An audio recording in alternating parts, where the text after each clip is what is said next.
Hello and good evening, everyone. Welcome to the Undergraduate webinar series, an interactive online platform that connects high school students with the Ashoka community. Thank you so much for joining us today. In this series, we aim to cover topics that are related to Ashoka's undergraduate program and any questions you might have about academics, admissions, financial aid, and life after Ashoka.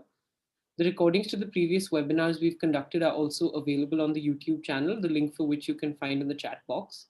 My name is Janvi Datta, and I will be moderating the session for you today.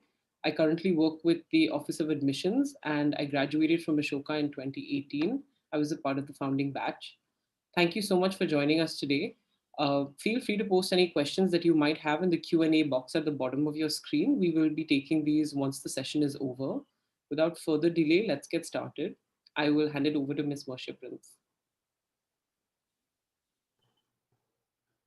Hi, thank you, Janvi.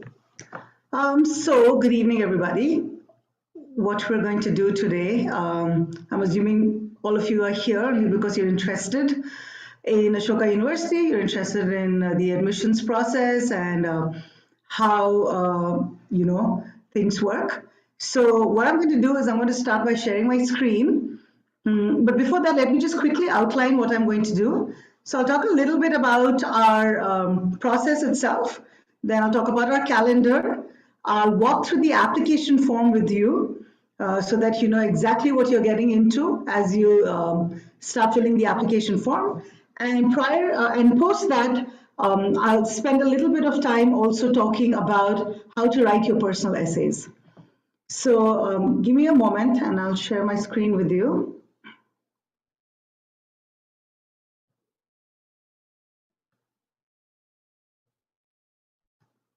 All right. So the admissions process at Ashoka is one admission cycle per year.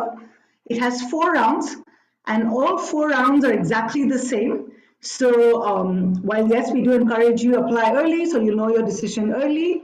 All 4 rounds have all the same components, right? So stage 1 in every round. So there are 3 stages. Stage 1 is your application form and your assessments. So the application form has your academic parameters, non-academic parameters, personal essays, recommendation, and I'll talk more about that in detail. But your application form is not complete even after you submit it if you don't write the assessments. So the assessments, the components of the assessments are your Ashoka Aptitude Assessment, which is a mandatory aptitude assessment, and the on-the-spot essay, which are also mandatory, and I'll talk more about that. So your stage 1 or your application process, first step, is only complete if you first submit your application form and then if you write the assessments. So after you submit the application form, don't forget to write the assessments. I'll give you a little bit about the upcoming dates as well.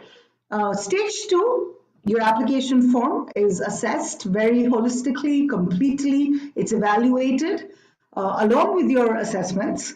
And then there's a shortlist for interview. And if you qualify, you'll be shortlisted for the interview round, right? You'll meet a panel. I'll talk more about that in a bit.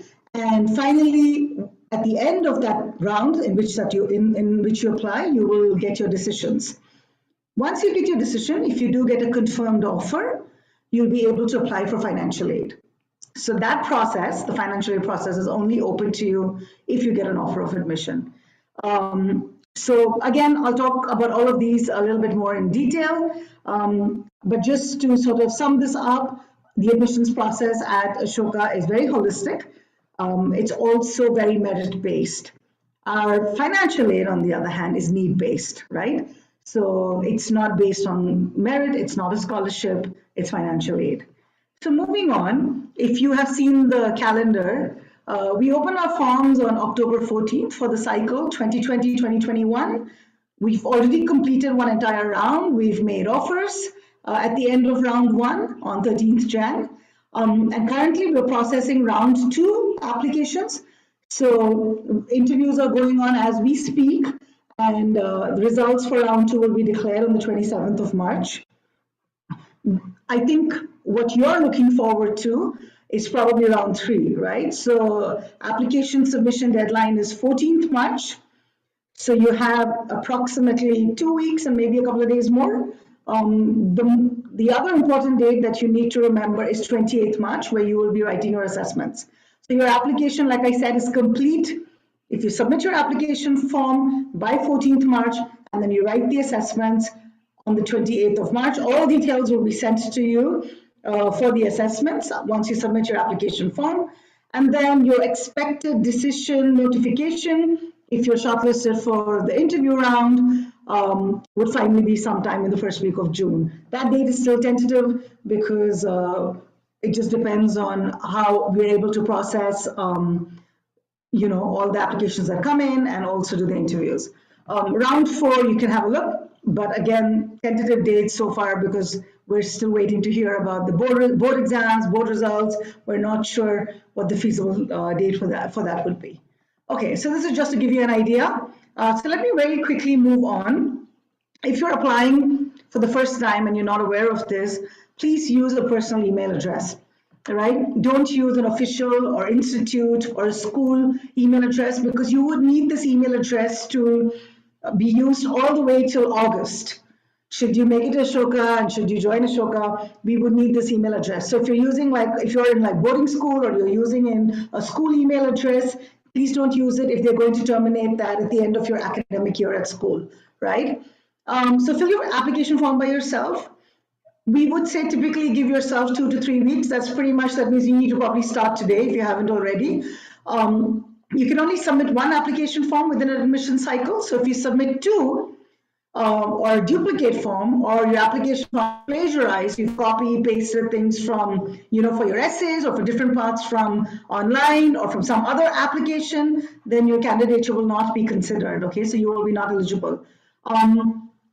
Like I said, if you submit earlier, the sooner you'll get to know your decision. We're already looking at round 3 now, so you have round 3 and round 4. So hopefully you'll be able to submit now by March 4th. On the website, we have a not eligible and an incomplete application criteria that's been put up. It's also on the form. So please have a look. We don't want your application to become ineligible, right? Because if your application is not eligible, then it won't be considered in the shortlist for interview. So please have a close look.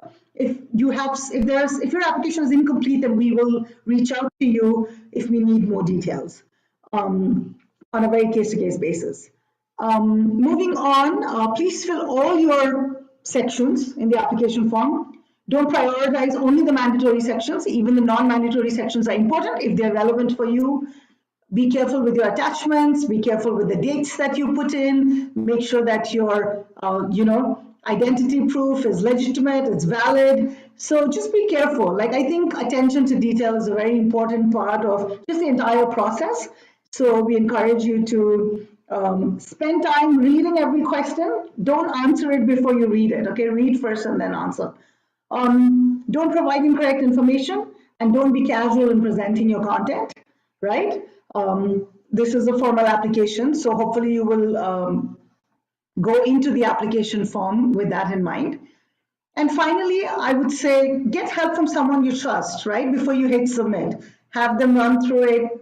If you're okay with sharing your application form with them, have them look at it, maybe give you feedback if you want to make some changes, and then you can submit your application form. Of course, our outreach team is always available to help you if you're looking for help. So feel free to reach out to them as well. So this is really the application form, the various components, and as you'll see, there are quite a few. So it's not a very simple form. However, you'll see that it's also very logical, right? We want to know about your personal and family details. So there are some things there that we ask you. We ask you a little bit about not just yourself, but your family. Maybe you'll get to know some things that you don't know already while filling in that section. We ask you about your academics from class 10 to 12, right? Maybe you're still in class 12, or maybe you've graduated, maybe you've taken a gap year, doesn't matter. We ask you for your academics from class 10 to 12. If you've taken a standardized test, like an SAT or an ACT, you can fill that in as well. If not, that's okay. It's not mandatory. We've got the non-academic section, right? you're mandated to fill three things that you've been doing apart from your academic curriculum. You can fill up to 5. So prioritize, fill that. We have an additional question on books that you've read. We want to see how you've engaged. And so it's non-mandatory, but it'll be very helpful for us as we evaluate your application form. So, fill that in. The 3 mandatory personal essays. Each essay has a very different focus and a different word limit. And I'll talk more about the personal essays when I get to it. But that's a very crucial part of the application form, which probably also take most of your time. So that's why you need around 2 to 3 weeks to sort of, fill in your application form.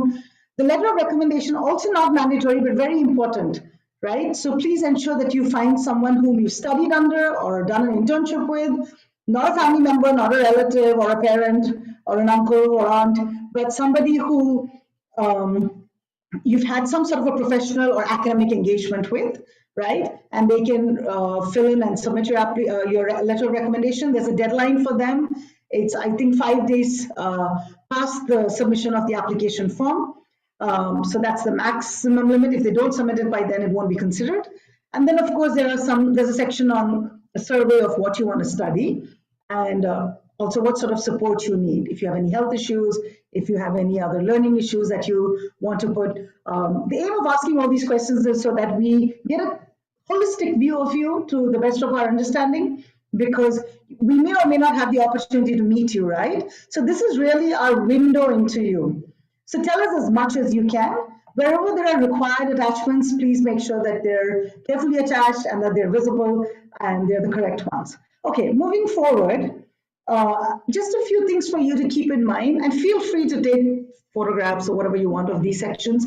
These are just to help you. So I've put down some very specific pointers in the application at each part, which you can kind of keep in mind. So the first one is personal and family details, right? Sometimes so while one is mandatory, when we talk about a parent or a guardian, we say the first one is mandatory, the second one is not. However, when we have information about both mandatory and non-mandatory, it gives us a complete picture of the people in your life, right? We ask about siblings as well. So this really sort of gives us a good idea of your unique context, which really matters to us. In the academic section, fill in your subject scores correctly as found on your certificates. So for class 10th, we ask you for English and then 4 subjects. Class 11th and 12th, we ask you for English and 3 subjects.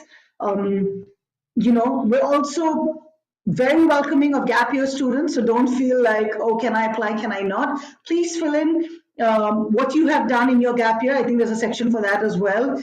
It would be nice to know where you've been, even if you've taken more than 1 year as a gap year, or you've joined some other university or institute, but you want to now transfer here, or you want to try and apply to Ashoka. Please give us the details and fill in things about yourself. For your non-academic engagements, like I said earlier, prioritize what you want us to know, what you are most passionate about, right?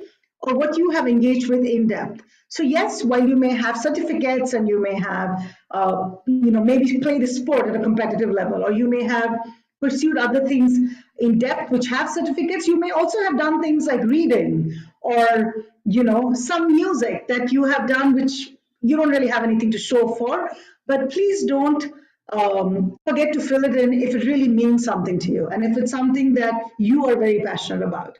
We'd like to know. When you're writing about books, we'd also like to know like the range of genres that you read, maybe. So they don't have to be only of a particular kind, right? And don't feel like you can't put something on the form, or don't hold yourself back. Whatever has impacted you, whatever you think is representative of yourself, please feel free to put that. While writing your personal essays, your responses, read the prompt carefully, understand each part of the prompt, and I'll talk more about that when I get to that. Ensure that your responses are engaging, they're honest, and they're also thoughtfully presented within the word limit.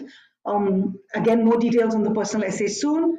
Like I said about the recommender, somebody who can add value to your application form, right? That's what we want. And while sometimes people think that, it's not a mandatory thing, many times we see that the letter of recommendation really gives us an insight about the candidate. It tells us more than what the candidate has also said in the application form.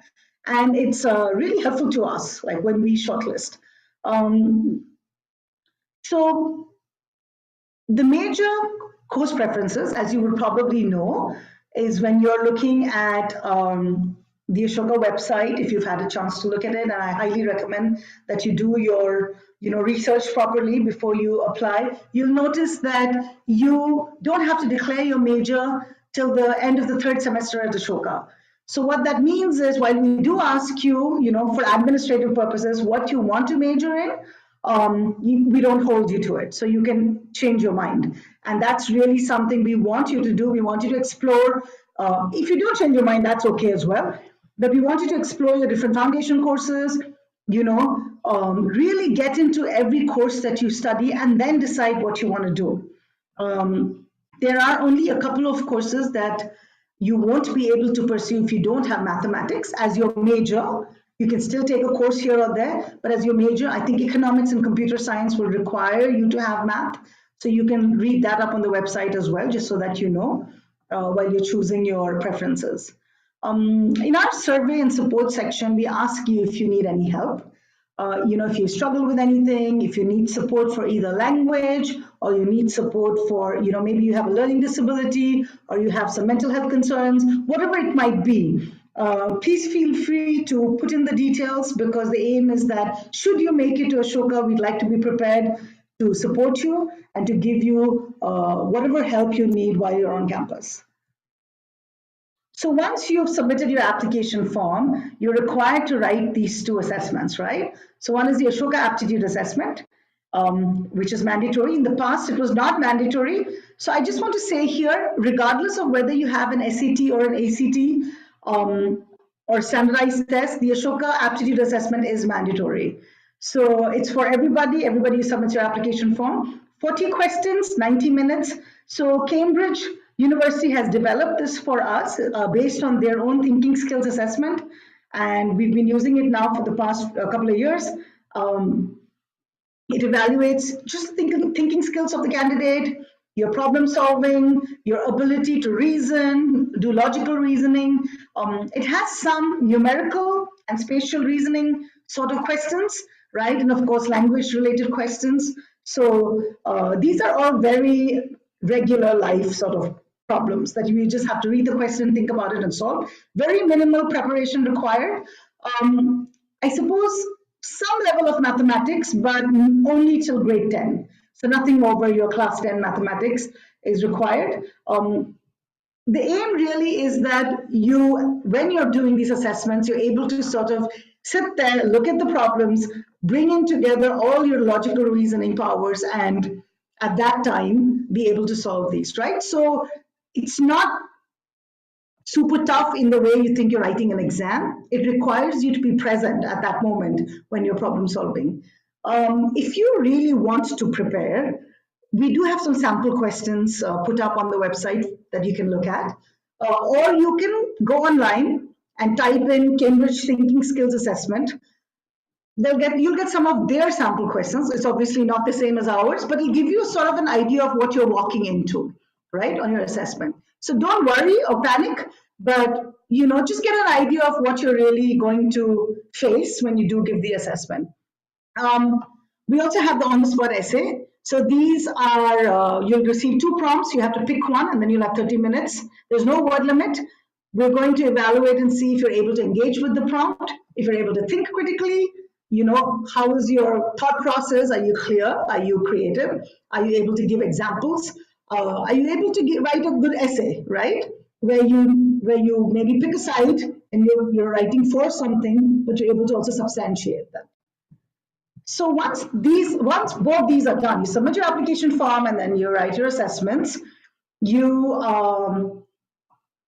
It's our job then. So we read every application form in detail, right? In a very, very holistic manner. All application forms, all sections of the application form are read and are evaluated. And then there's the admissions committee shortlists candidates for the interview. And then if you're not shortlisted, unfortunately, the journey sort of ends there for you. But if you are shortlisted, then you will meet with the panel. It's usually a panel of two members, rarely one. But if you do meet, you will meet with the panel, and it would be currently it's all online. But the aim of the interview really is to get to know you. It's a conversation, and I just want to say this: that the conversation is both personal and academic because it stems from your application form, right? So we will talk, all the talking points will come from the application form or from whatever you say in the interview. And so we will be spending time with you, maybe 20 minutes or 40 minutes, depending on how the conversation goes. We want to sort of evaluate your academic and non-academic parameters. We want to see if all the things you've put in the form are really who you are and what you're passionate about, right? And we also want to gauge and see your suitability to Ashoka. Is Ashoka a good fit for you? Are you a good fit for Ashoka University? Will you, if given a chance to study at Ashoka, make the most of it? Will you flourish? So these are sort of things that we want to evaluate. Having said that, we also want to get to know you in your context. So to understand where you're coming from, how you think, to understand how you sort of process things, right? And if you have a point of view, are you able to sort of hold your point of view and substantiate that? Then come within each round the final decisions and financial aid. Like I had said, you may get a confirmed offer of admission. If you get a confirmed offer of admission, you only need to pass your class 12 if you haven't done so already. If you get a conditional offer, then your class 12 predicted scores will become very important. You would have to meet them. If you get a wait list, your wait list is not dependent on your class 12 scores, but they're dependent on the availability of seats or places at Ashoka. Sometimes we defer decisions. We don't let you know what your decision is at yet because we feel that we don't have enough to give you a final decision at this point. And in those cases, we wait for your grade 12 scores because we like to know how you've performed, and that sort of gives us an idea. And then you will get your final decision from us. If we've got all parameters from you, including your final grade 12 scores, there's a possibility that you won't be made an offer of admission and you may be denied admission. So like I said before, if you have received an offer of admission, then the financial aid form will be open for you. It won't be open prior to that, so you won't have access. However, there's a lot of information on the website if you want to look and see, what you need to prepare. We recommend that you go ahead and have a look at that. So if we look at what Ashoka keeps saying, I think all of you have probably heard that, we talk about holistic assessments, we talk about a holistic evaluation process. So what is it that we're actually looking for? So we're really wanting to know, how do you engage, right? And how do you learn? So first, what is it that you engage with? Second, how deep is your engagement, right? What have you learned? For example, if you say that I have been spending a lot of my time playing video games, right? Now, one might think, oh, this person is just wasting their time. That's not necessarily true. Maybe you really are passionate about video games and you play video games and you try and understand the creation of video games, right? Or the strategy of the game itself that you're playing. And it helps you. I've had students say that, while playing this particular game, I really understood how governments work. I don't play video games, so I'm not really sure if, that is true, right? However, on further questioning about governments, the students seem to know quite a bit in depth, and they said that their starting point really was video games, which then they took further, right? And they engaged with in depth. And soon they were able to really read a lot more content online, books, watch documentaries or videos, and really grow that interest. And then you don't have to guess what they really want to study, right, at Ashoka. So it could be something just as video games, or it could be something else, maybe physics or literature or history, right? Whatever it is. And that's just academic. But it could also be something that, like I said, video games, it could be a sport, right? You could be playing football. But it's not just about that act of playing. It's really how much have you engaged with it. The other part of it really is, why do you do what you do, right? What is your motivation? And I think that's very important for us when we're looking at students. Also, how do you overcome challenges? What are the challenges you faced in life and how have you overcome them? These are important because Ashoka is quite a challenging place. You'll be in a place where you'll be forced to think, you'll be forced to learn new things, but you'll also be forced to unlearn a lot of things that you already know. You'll be forced to be in very close quarters with people from various backgrounds. There will be some very challenging situations. So we like to know how you overcome challenges in general in life. How do you think about these things? How do you act once you've thought about something? So in our process, how do we assess holistically? How we assess holistically then is we look for consistent academic rigor. We look at school academics or standardized assessments. We look at our on-the-spot essay, our own assessment. These are some parameters to show academic rigor. Maybe also the conversation that we have in the interview. But prior to the interview, these are certain things that we use. We also look at your non-academic engagement, extracurriculars, leadership, awards, maybe internships, initiatives you've taken, things you've started, your own research projects, social intervention, the books that you've read. How have you sort of engaged in not necessarily school academics, right? And then, of course, your context is very important for us. And we find your context in various ways. Things that you write in the personal details, in your personal essays. Your recommender usually will tell us a few things about you.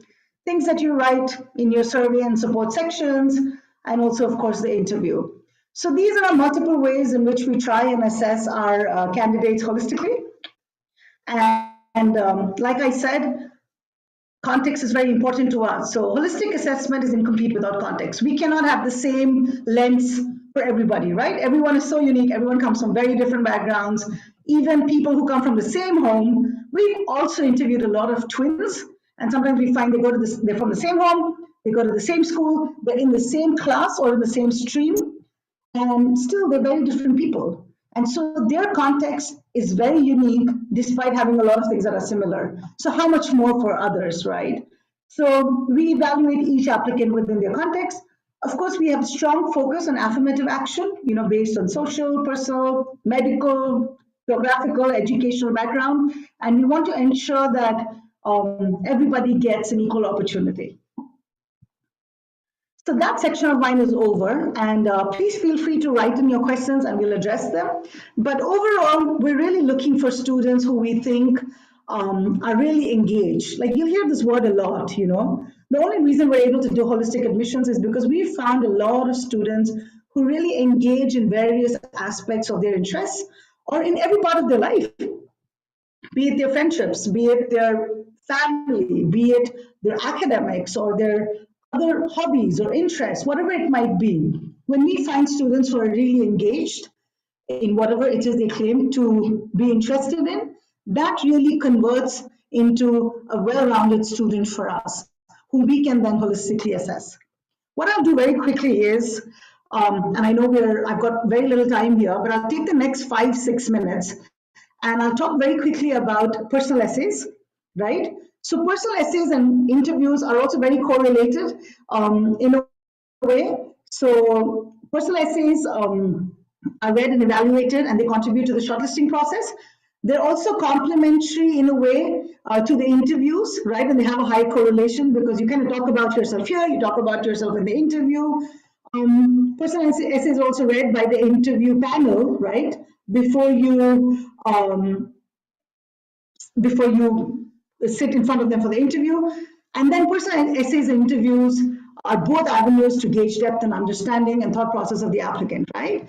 So very quickly, when you're sitting down to write your personal essays, please ask yourself, why do universities require you to submit personal essays, right? What is the intent behind each of the essay prompts? And I'll tell you the intent behind our prompts so that you know, so that you don't have to guess. But even any essay that you write for any university, right? How can your personal essays add to your overall application? That's another important thing to remember, because the personal essays give you the space to write things that you may not be able to write in other parts of your application. And finally, how will your personal essay probably stand out when the admissions office is reading thousands of essays, hopefully your essay will be able to stand out in some sense. If you're able to put yourself out there in a very genuine way, they will be able to stand out. Okay. So we've got three essays, and I'll let you read this on the application form just to save time. But just very quickly, our first essay is really focused on your intellectual process, in your how do you think, right? That's what we want to know. So when you're reading the first essay and you're writing down your responses, please try and look at it from that angle. Is we want to know how you think. Okay?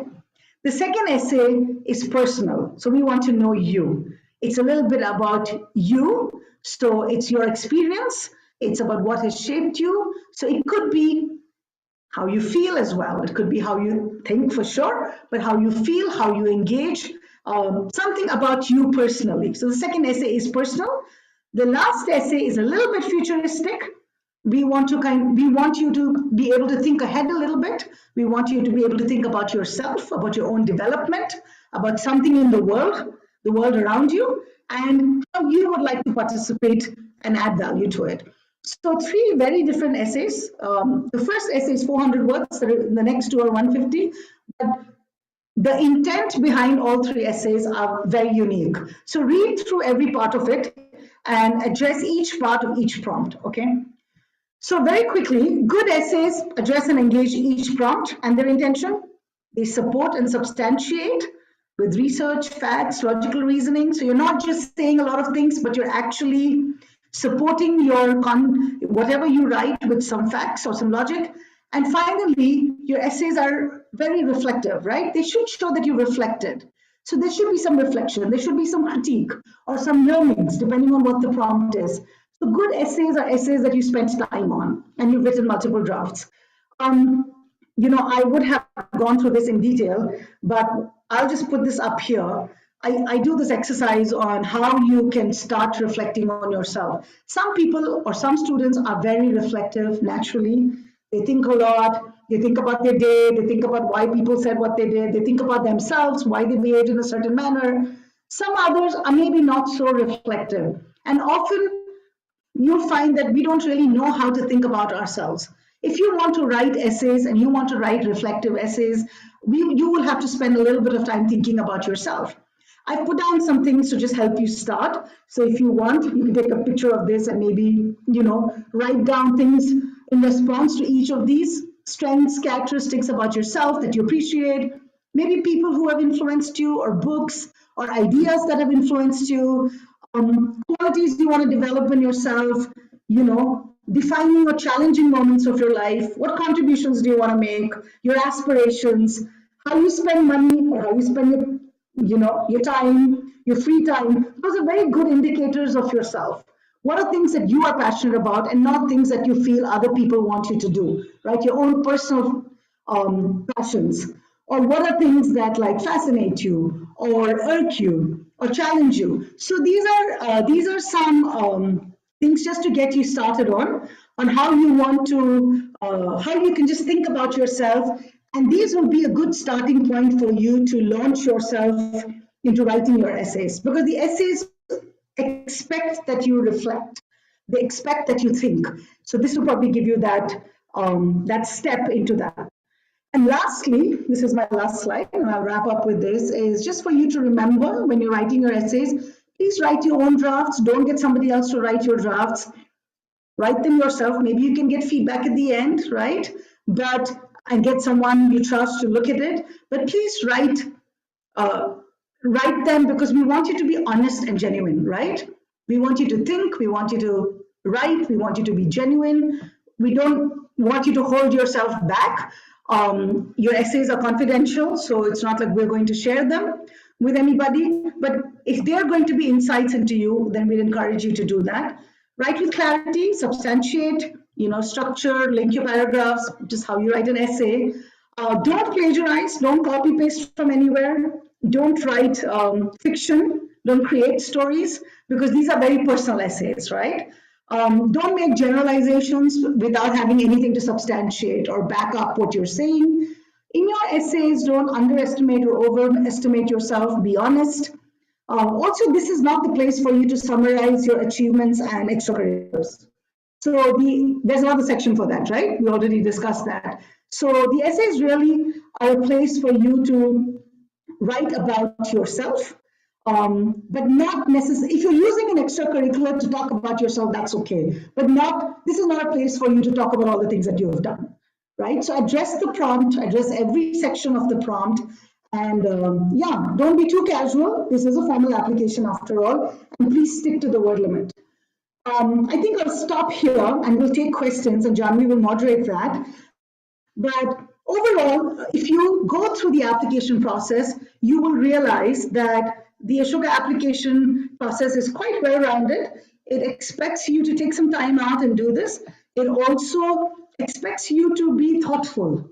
So that's the kind of students that we're looking for at Ashoka as well. And so I just want to encourage you that as you have a couple of weeks now, that look at the application form, look at sections that need time, sections that you can fill quickly, but things that need time, I would say that take your time. You know, think a little bit, write, talk to people. If you feel you don't know yourself well enough, talk to your family, talk to your close friends, ask people about yourself, what they think. This is a good opportunity to get to know yourself as well. And hopefully the process of filling the application itself will be an enriching process. So I'm done. Thank you for listening. Janvi, I'll hand it to you. Hi. Thank you so much for that. That I think it would have been extremely helpful for all potential applicants. So we have a bunch of questions that have come in, and I've just tried to collate them so that we can try and tackle them in categories. There's a lot of questions generally surrounding math as a prerequisite for certain uh, courses. It's covered for different questions across different disciplines. So I thought maybe we could just try and address it in general. So this has been a big concern for us over the years. We wanted to ensure that Ashoka was a place where you could study anything. But one of the things we realized that some courses, while maybe you could study economics, the theory of economics, because economics has a very heavy quantitative aspect, we realized that a lot of students were not able to handle the math for economics, right? Because they didn't have background. Maybe you were humanities students who didn't have math in school, and while you love economics as a subject, you won't be able to do the math part of economics, and that meant that these students were not able to graduate with a degree in economics. So eventually, after a lot of debate going back and forth, the computer science department and the mathematics and the economics department both are very clear that if you don't have mathematics in class 11 and 12, they won't be able to allow you to take a mathematics major. The physics and mathematics program itself, they're more okay with you not having math, though for physics it'll be tough, but they're willing to look at exceptions to say that, if you're really good at the subject and you're, really willing to put in that effort, they have seen that some students have been able to do. So if you look at the website, you'll see that a couple of courses say absolutely no, they will not make any exceptions. But some of the other programs, they are okay to make some exceptions if you don't have mathematics. So please do look at the admissions page. We have an entire section on discipline-specific policies. So under that, you'll see the table. You will also see we've updated it where we talk about the different kinds of mathematics, because now CBSE has some changes. IB has got different, they've got an applied mathematics, and there are different things that are happening there. So we've sort of put all the details there. So I just recommend you to look at that. Okay, thank you. There are a couple of questions about students who are currently in the 12th grade wanting to know which is an ideal round for them to apply in, given the fact that their exams are coming up. Oh, well, well, there's round 3 that's just about to come up, March 14th. The other round would be again, it depends on which board you're in, so I'm not sure. We're hoping that sometime mid-June would be the last round. If you apply now, we will try and do all the interviews if you're shortlisted sometime in April, so before your board exams, again, depending on what board, but you'll have to see this. I'm really sorry. It'll be hard for me to say without knowing which board you're from. Maybe if you want, you can write us an email if it's a very specific question and we can try and answer that. Okay, thank you. There is a couple of questions about health issues that students might have, saying that if I have a health issue and I would like the committee to consider this as a part of my application for a better and more holistic review, would including this in the survey and support section be ideal? Yeah, yeah, yes. To just talk a little bit about what kind of information we expect students to be able to share with us there as well, because there are a few shorter questions that ask about those two sections. Okay, so this is the support section, right? So Yes. we have some centers on campus, very established centers. We have the Office of Learning Support, we've got the Center for Wellbeing, we've got the Center for Writing and Communication. All these centers are set up only to help students once they're on campus. And so it's helpful for us from the admissions perspective as well if we know. Even our Office of Student Affairs, like especially if you have very specific, physical health issues, how does that translate into you living in a boarding or residential school? Like what sort of help do we need to provide you there? So for that, we do take in this information. It helps us also to be able to give you any sort of, for example, if language is an issue and you want some, or you have a learning disability, right? So even at the point of admissions, if you provide the supporting documents and you mention it in your application form, we will give you the extra time that you get usually in school as well to write your exams. So things like that. For example, if you have other struggles where you feel like you might have some adjustment issues on campus, then we would be able to connect you to our Center for Wellbeing. So you'll have someone to talk to in your early days. Maybe you won't want to talk to them after the first semester. But so, or something as simple as you've never sat down and had the opportunity to plan your schedule for yourself, and suddenly you find yourself in university and you have to do this for yourself and you don't know how to do it. So our Office of Learning Support also provides that support. So if there are, so while some of these are very generic and they're for everybody, right, there are also very specific disabilities that some of you may have.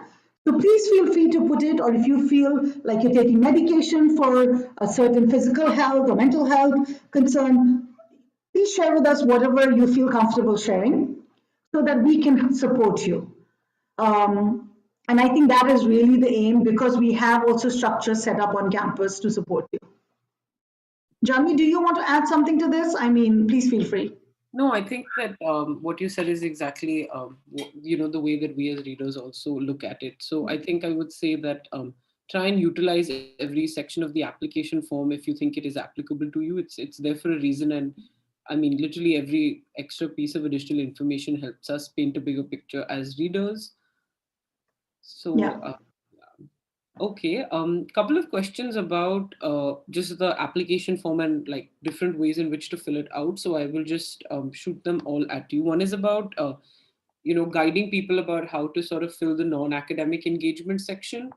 There are also questions about whether students can club multiple activities which are the same under one heading, essentially more than five, I guess, and also if there are certain kinds of extracurricular engagement that we're looking at over others.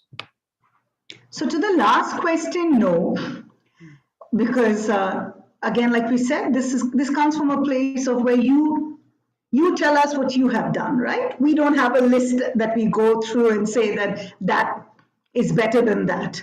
So whatever you have done, sure, if you feel like you have more than 5 things, the aim is that you prioritize, see if you can prioritize and tell us what it is that you're really passionate about, right? It's not about I mean, if for example, you have been swimming at a very, high level of engagement, right? Nationals or state level, and you are really passionate about swimming, you should put that in, right? But if you swam for a few years out of your not really by choice, right? And if you feel like there were other things, 5 other things that were done out of your own choice and from your own space of like passion, I would say put those 5 other things. The aim really, and not really the swimming. But if I hope you get what we're saying, right? The aim is really that we want to know what you're passionate about. It's not really putting a hierarchy of things. That's not what it's about. It's really to know how have you engaged, Apart from your academics, what else have you done with your time? As a student, your primary goal is probably studies, but what else have you done? Because we all have the same number of hours in our day, right? So, how have you engaged? What are you interested in? We want to get to know you. So don't get too stuck up on what's better and what's worse, but really tell us genuinely what are you passionate about. Okay. Can we also just maybe talk a little bit about the SAT and the ACT component in our application form? I think students are just generally confused about whether they have to take it, or if they're dissatisfied, should they still submit it? Is it mandatory for them to submit it, etc.? And also just the fact that the AAT is mandatory for all. Okay, so the Ashoka aptitude assessment is mandatory, right? So that part I've been very clear about today. The SAT and the ACT are not mandatory. They're not even recommended for that matter from our side. But we do know that a lot of students take the SAT or the ACT. So in the application form, the section that says standardized tests, I think, and that's where you put in an ACT or ACT if you do have it. It's basically a space for you to put in your scores if you want to. If you've got an SAT or ACT score and you don't like that score, it's up to you to put it or not, right? We won't know. But if you've got a score, a good score, or even not a good score, but you want to put it out there, please go ahead and put it. Like, it's a part of your application form. We will assess it. We will look at it along with all other parameters. But the only thing we will do is if your Ashoka aptitude assessment is not as good as your SAT or ACT, if you have it and if you've put it, we will look at the higher of the two. I hope that makes sense. So the only advantage you'll have is if your Ashoka aptitude assessment is not as good as your SAT or ACT, we'll just take the higher score because you've put an effort there as well. And we want to acknowledge that, right? And maybe your Ashoka assessment didn't go very well. But if you don't have it, or if it's too low, or you don't want to put it, it's completely up to you. We're not mandating anybody to take the SAT or the ACT. Does that answer the question?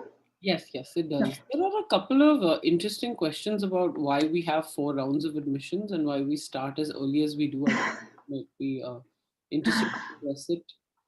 So, over the years, what has happened is that we have realized that Ashoka has become a place where a lot of people are deciding whether they'll go to Ashoka or they'll go study maybe abroad. And, if you're familiar with US applications or some foreign countries, they have an early action, it's an early decision or early action, I'm getting confused, round where it's binding. So the first round that we do prior to January, like in the previous year, like we do the October, November, like that round, it just gives the option for students who are looking elsewhere as well at that point, right? But what has happened over the years? So earlier, I can just tell you historically, a lot of students who are applying abroad would apply to us in the first round.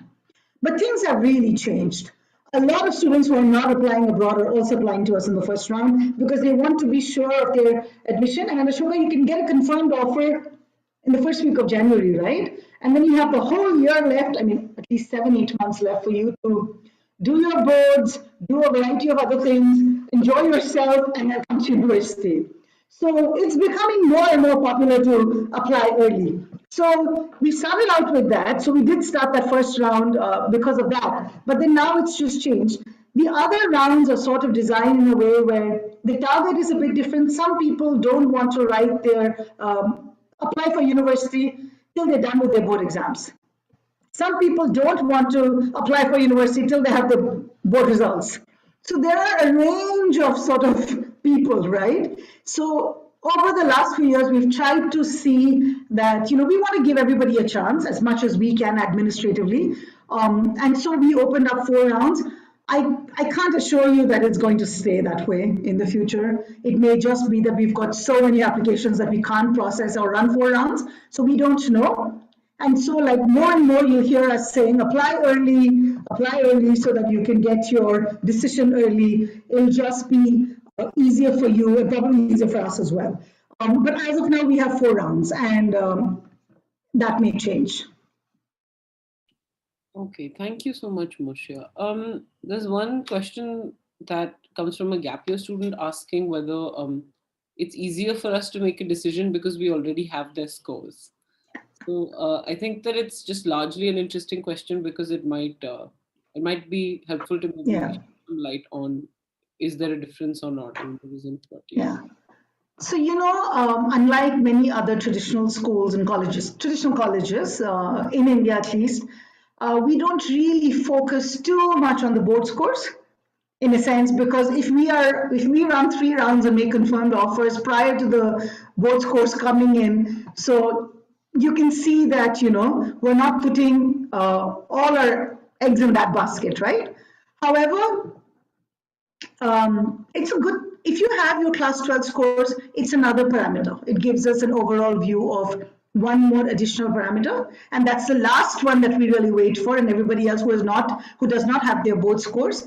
But to be honest, when we're assessing your application, how you performed in your class 12, whether you have your scores or not, is only one parameter. We are very consistently looking at everything else as well. So if you didn't do well in your class 12 boards, but you've generally everything else has been great, that does not mean that you won't get called for an interview, right? You can, and the other thing is like we look at your assessment. So your Ashoka aptitude assessment is a good replacement for your 12th board scores, if you want to look at it that way, because we make offers to students who don't have their 12 board scores but have a standardized assessment score, right? So you could just look at it that way as well. So we won't hold you to your board scores if you've already shared them and if they're not as good as you think they are. So they are a parameter, but they don't really have, they have only as much weightage as everything else does. Thank you. There are a few questions about class size, the amount of seats, and one that also talks about whether I mean, whether the seats are the same for BA and BSc. So maybe we could just throw some light Okay. on. So our class size largely has been connected to our, let's say, bed size. Because we're a residential program for the undergrad, we need to know that we have enough space on campus to accommodate our class, given all the existing students as well. We also have a ratio to maintain between students and faculty, so we don't exceed that. So roughly, like over the last 2, 3 years, we've been looking at a class size of around 650 to 700, right?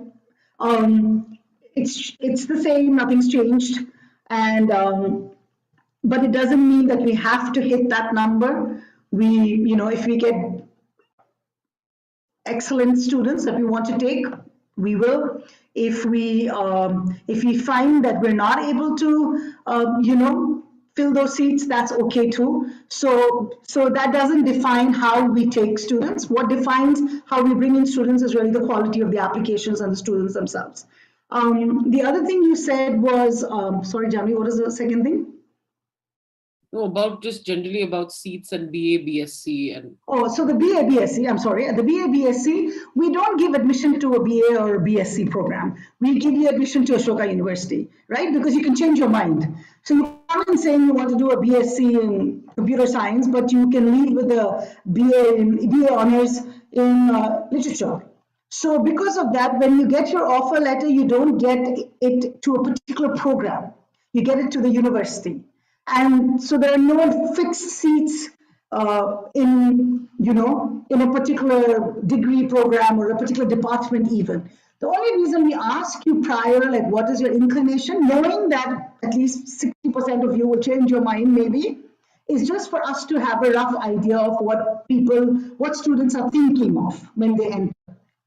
So no, there's no fixed number. There's also no offer to a particular BA honors or BSc honors.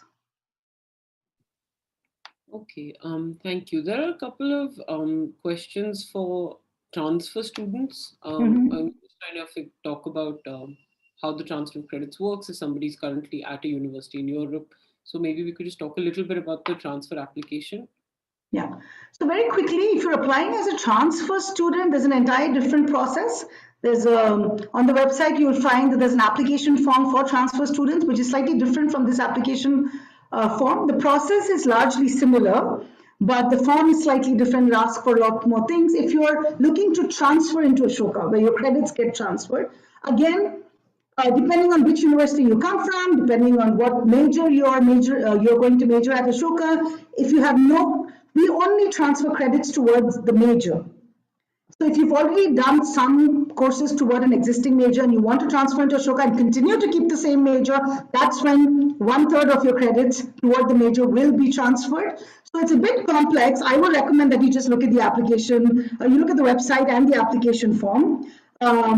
If you're applying through the normal process as a fresh applicant to the regular undergraduate program, then we don't transfer any credits. But if you want to apply specifically as a transfer student, there's an email address there as well. You can write your queries to for transfer applicants. It's a completely different, in a sense, it's a different application process because we're looking at multiple things. We're looking to see if you actually can transfer credits. The forms for that are not open yet. They will be open at some point in April, and they will close somewhere mid-June, but that's a different form and a different, slightly different process, though some of the parameters are the same. But I don't think this may not be the best forum to get into the details of that.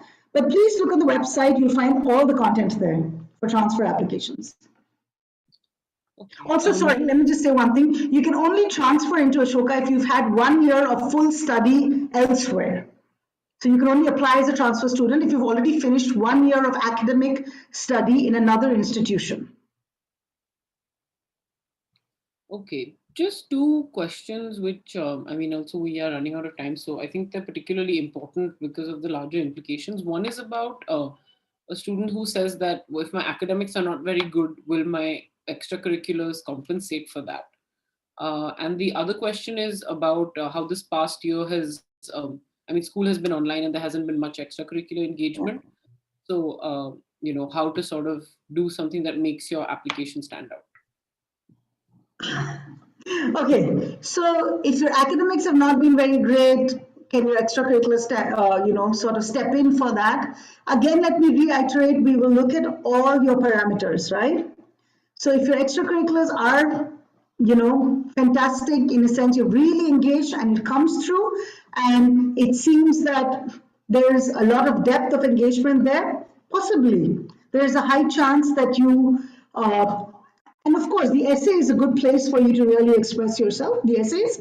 So since we look at everything, it would be very hard for me to tell you, at this point, because I don't know you and I don't know what you're looking at specifically. But I also do want to say that academics also have a certain weightage, right? So we do look for academic consistency, like I had said. So please don't think that at Ashoka, I've interviewed a number of kids who have said that they think they want to come to Ashoka because it's a place where they can do extracurriculars. I don't know if you realize it or not. There are a lot of extracurriculars for sure, but Ashoka is also a very research-based university. There is a lot of reading and writing and very rigorous academic work. So it's not, so I don't know where the impression people are getting from is, oh, if I go to another university, I'm just going to do a lot of studying and I'm not going to do anything else. Yes, at Ashoka, you will experience a range of things. You will do a lot of other things as well. But you will also, you are primarily a student there as well. So you will have to do a lot of rigorous academic work, right? So hence, yes, we will look at your academics, but that's not to say that you won't get an opportunity for the interview if your academics are not, if you're not getting like a 98 or 99%. That's not the point. So please remember, we look at every part of your application form. So put equal importance to all parts, and we will do our best to see that if it fits into what we're looking, you will get an opportunity. And the other one was just about the fact that there hasn't been a lot of room to engage this past year with other things in like school activities, other associated activities. So I must say that at least in the last year, we're obviously mindful of that while we're evaluating, but we would like to know what you've done in the last year, right? And I think there's a lot that can be done while sitting at home as well. And I think each one of us sort of explores things differently, right? So what have you done in the last year? How have you made, the most of it? Maybe you couldn't do certain activities that you were really passionate about, or sport, or something that you were uh, regularly playing, and that's okay. We'll be very mindful of that. But we also are keen to know how else have you occupied your time within the past year. Okay, thank you very much, Moshia. I think that we might just have to end now. We've actually come to the end of our time. Thank you so much for Thank your. you. I just have a couple of housekeeping sort of announcements for everyone who's attended. So I would say just please stick around for a minute. We hope that we were able to clarify most of your questions today, and if not, we would encourage you to reach out and write to us, please. There's also a feedback link that is available in the chat box, and we request you to please take your time out and fill that out. There's also a webinar that's scheduled for Tuesday, 2nd March at 6 p.m. on why study economics at Ashoka University with Professor Ashwini Deshpande. The registration link is also available there. This might be particularly interesting for students who are considering and wanting more information about academic life at Ashoka. There's also an open house that we're hosting next Saturday on the 6th of March at 11:30 a.m. That the link for that is also available. Thank you so much for taking the time out to be with us today. We also wanted to remind you that round three applications are open and the last day to submit this is the 14th of March 2021. You can start your application at apply.ashoka.edu.in. You can visit our website and on www.ashoka.edu.in for complete details on the admissions process and the timelines. And of course, if you have any other questions about Ashoka's unique interdisciplinary undergraduate program or any kinds of hurdles that you've come across, you can write to us at apply.ashoka.edu.in or contact us on the number that's been shared. Thank you very much and have a good evening. Bye.